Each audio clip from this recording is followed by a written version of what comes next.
Another extremely cold day here in the DC area. This time I'm riding the Elite 150. We're going to take some back roads to Poolsville, Maryland.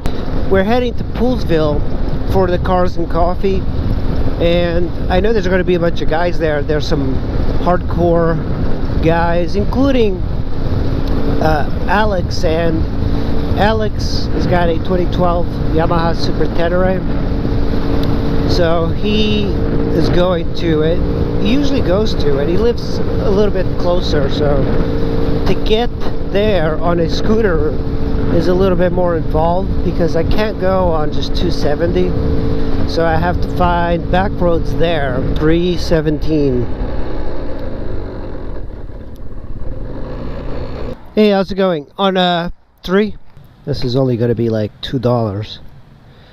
Yeah, that's it. 210. Thank you.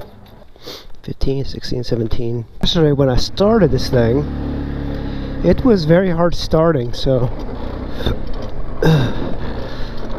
look at all that ice. Look at that ice on the ground. You see that? Very dangerous. You have to be very careful. Admit that I like riding this old 1985 Honda Elite 150. I mean, it's from 1985, and the engine is very much more, it's more like a motorcycle's engine than a regular scooter's engine. The SH150 feels a lot smoother, but I think that's because of the fuel injection. This one definitely feels peppier. It feels like it's got much more character than the SH, and it rides really well. Like, it has a lot of power for what it is. The SH is a little bit faster and smoother, but this thing I believe goes to like 60 miles an hour, and the SH150, it does 69 miles per hour top speed. I've done that on the GPS. So alright, this goes around the courthouse of Rockville.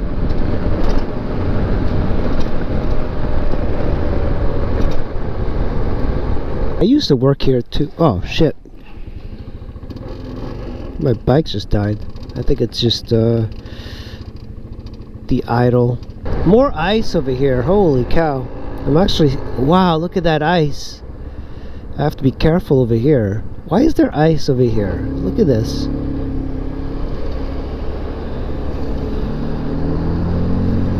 Yeah, there's still snow and ice over there. That's really odd. So cold. Oh, my hands. Ugh. All of this is brand new. Camera. What is it? 425? I'm not sure. Where am I going? Okay. See, that's the thing too.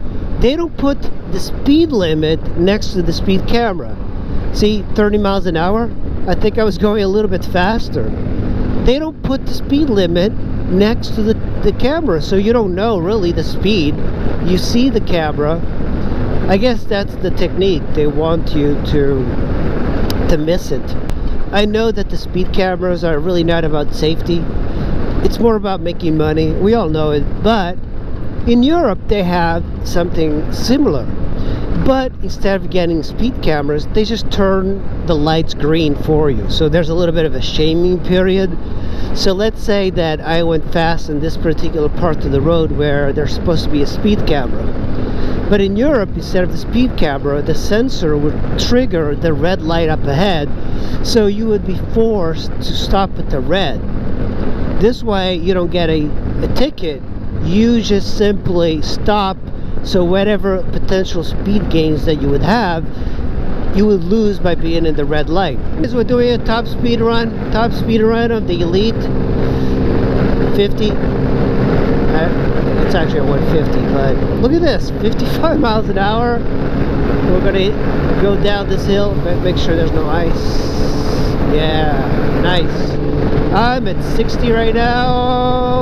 Oh, yeah, 60 miles an hour. That is great.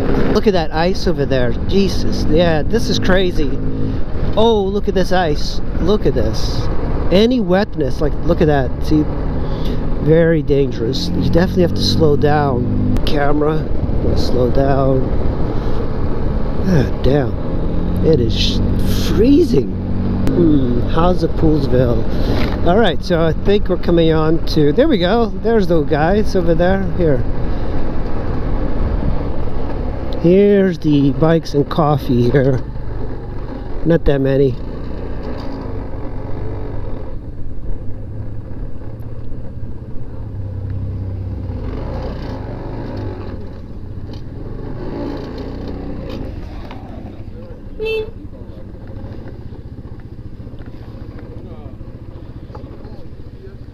Hey, what's up, man? Brought it out. Yeah, it is cold. Yeah. Oh, that's funny. Ride that bad boy. Yeah, you know, it's like when you put weight on it, it makes noise, and I don't know where that's coming from. See, there's something. Now, go back. There you go. It goes up really high, like the front wheel. It just goes up quite a bit. You know, these little scooters, man, they are fun. Yeah. This is the front brake. Oh yeah, front brake. That's the rear brake.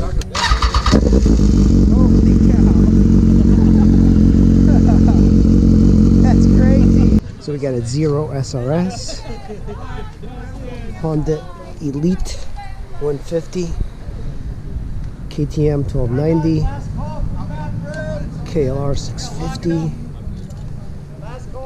Yamaha Super Tenere. Oh, there's coffee? An Indian S1000R, Harley. Yeah, no, there's always something. Another Harley. Tenere 700. This is a really cool bike. I would totally buy one of these. The engine is just so compact on this. Really like the styling. It's probably the more interesting bike. Dual sporting.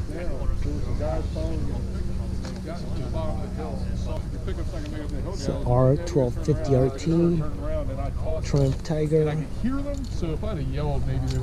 R1200 RT, and a R1200R. Alex's Super Tenere. So he's got the same exact bike, same exact year, and he still has that sticker. The previous owner removed my Super Tenere sticker. And that's the Poolsville Cars and Coffee. That's interesting. That's quite a few people came today despite freezing conditions. It's really insanely cold. Lots of interesting bikes there. There was the 2012 Yamaha Super Tenere. That was a Tenere 700. Hey, my mirror. Those guys are hardcore for riding in this sort of temperature. I am not kidding. It is absolutely freezing. All of those guys even standing there are freezing their ass off. You know, apparently the guy that runs the Poolsville Bikes and Coffee is the mayor of Poolsville, which is kind of cool. And I believe he was riding a Cafe Racer Indian motorcycle. At least I think that's what he was riding. I'm not quite sure, but you know what, I'm gonna go just a little bit further up and then I'm gonna make a left. It is just unbelievably cold. Shit, that is ice. That is crazy. You know, I know there's a good mountain biking trail here. It's called Schaefer Farms. It's pretty good. I like it. You know, cars, they can go through like a sheet of ice, no problem.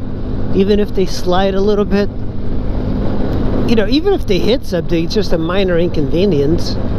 But for me, it's a lot more dangerous. Oh, they closed it. So this is Schaefer Farms Trails. See these little crosswalks? This is all part of like this very large mountain biking system. And I think this was probably one of my first mountain biking trails, and it was really good. I really like this area. Look at this. They closed it. Okay, I really need to go pee, okay? Kind of incredible how cool this bike is. You know, even though the plastic says it's a 50, it's really a 150, so it's a stealthy way of riding. And you know, this bike is great, but there's a couple of things that are rather annoying about it. I gotta fix the kickstand. So this one has a kickstand and a center stand, but I'm having like some issues. Like this is like kind of popping up, but I'm not really sure why. I guess it's supposed to be like that, which is odd. But you know, it's an old bike and it rides perfectly. It doesn't have any issues. It's kind of weird because it doesn't have a handbrake like you would expect. You know, it's got like a foot brake. The braking is very weak on it. Suspension is, you know, it's 80 suspension. But the big downside of this is really no way of carrying stuff. You know, you have a glove box here, but the glove box won't even fit a hat. So I had to put my little hat here. And of course you have the gas tank here. Batteries here, very accessible. I do like that. On the Elite and the SH150, the batteries you have to remove plastic to get to. This one is a lot easier to do your own like maintenance. But of course, it just doesn't have any frill. So you know, it's carbureted, but the carb is, it's got an enricher, so you don't have to pull a choke or anything. And when you look at the front, no trunk space in the front. The Elite 80 that Squirrely has got a trunk space here. So at least it has that. You know, it's kind of strange because this one does have the space to do it. They could have easily made it in such a way that they could put some sort of trunk in there, or frunk, but they didn't. And normally in scooters, and especially Hondas, you know, Honda likes to make things in such a way that it's practical.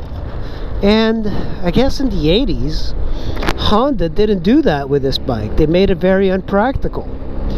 I guess they were expecting to get you to buy like a top box. You know, at least Honda provides a top rack for this bike. But it's I don't think it's enough. I think the cool thing about scooters, because when I think of scooters, I think of practicality. I like the idea that you can store stuff underneath the scooter rather than having to carry a book bag or a trunk. But I guess back in the day, people just simply used these bikes as, you know, going to school, so they had like their book bags. But I find that to be a little obnoxious, I think. Where the hell am I going? Well, anyway, I guess we'll go this way. So practicality is not great on this bike. It just doesn't have any way of storing stuff, and a scooter for me, you gotta have that. But this motor is more interesting than most bikes. Most modern bikes don't have as cool of a little engine as this. You know, I've seen so many of these Elites for like around, you know, $800 to $1,000, and this particular one that I'm riding, I think I just got lucky, but the engine is extremely solid. There is some issues with noises. It makes a lot of noises, and it might be the chassis or something loose. I can't exactly figure out what it is. Sticker on his glass says gas, grass, or ass. Nobody rides for free. I think that used to be like some sort of hippie thing. It's a little strange to see it in 2022 out in Rockville, Maryland. I mean, are you really picking up strangers in the middle of the road, hitchhikers? I don't think that happens very much around here. Hey! You're out in the cold! That's a hardcore rider right there. Yeah. One cold ride. You know, this bike is not perfect. It's still got some work to do. I need to remove everything again and see what's bouncing around. I have to fix this, which is the license plate holder. I have to fix the turn signals, but otherwise it's a very solid bike, and I really like riding it. It's so cool. It's like, it does feel like a retro bike, a real retro bike, not one of those make-believe new faux retro bikes. So I like it. So that's it. That's the ride for today, guys. I hope you enjoyed it, and I'll see you in the next video.